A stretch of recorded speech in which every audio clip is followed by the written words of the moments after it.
যার জন্য তুমি যতই করো না কেন, কারোর জন্য তুমি কোনোদিন পারফেক্ট হতে পারবে না। এটাই শিখেছি আমি আমার জীবন থেকে। কারণ আমার জীবনে যতটুকু আমার অভিজ্ঞতা হয়েছে, আমি এই জিনিসটাই শিখেছি। তুমি কারোর জন্য নিজের সবটুকু দিয়ে দিলেও তুমি তাদের মন কোনোদিন পেতে পারবে না। এনিওয়ে, হ্যালো এভরিওয়ান, কেমন আছো তোমরা সবাই? আশা করছি ভালো আছো। আবারও চলে আসলাম আমার ছোট্ট একটা ভিডিও নিয়ে।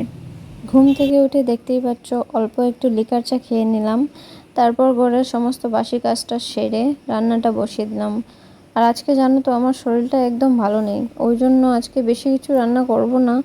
আজকে শুধু একটাই তরকারি করব, সেটা হচ্ছে আলু বেগুন দিয়ে। আর শুটকি এনেছিল আমার হাজব্যান্ড, শুটকি দিয়ে বলছিল খাবে, ওই জন্য আলু বেগুন দিয়ে শুটকি দিয়ে একটাই তরকারি রান্না করেছি। কারণ আজকে সকাল থেকে জানি না কেন ঘুম থেকে উঠতেই ইচ্ছে করছিল না, ভাল লাগছে না। তারপর একটা কীরকম একটা ভাব এসে গেলো শরীরে।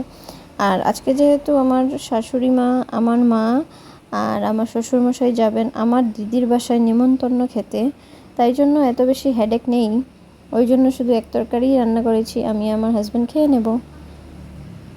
এদিকে দেখো সকালবেলা কাপড় চোপড় যেগুলো রোদ্রে দেওয়া হয়েছিল সেই সব শুকিয়ে গেছে। আর কীভাবে বৃষ্টি আসছে, তাই জন্য তাড়াতাড়ি করে কাপড় টাপড় সবগুলো উঠিয়ে আনলাম। তারপর গেলাম আমি স্নান করতে। স্নান টান করে আবার একবার ঘরগুলো ঝাড় দিয়ে দিলাম ভালো করে, কারণ একটু আগে অনেক হাওয়া দিচ্ছিল, তার জন্য অনেক ধুলা চলে এসেছিলো ঘরেতে।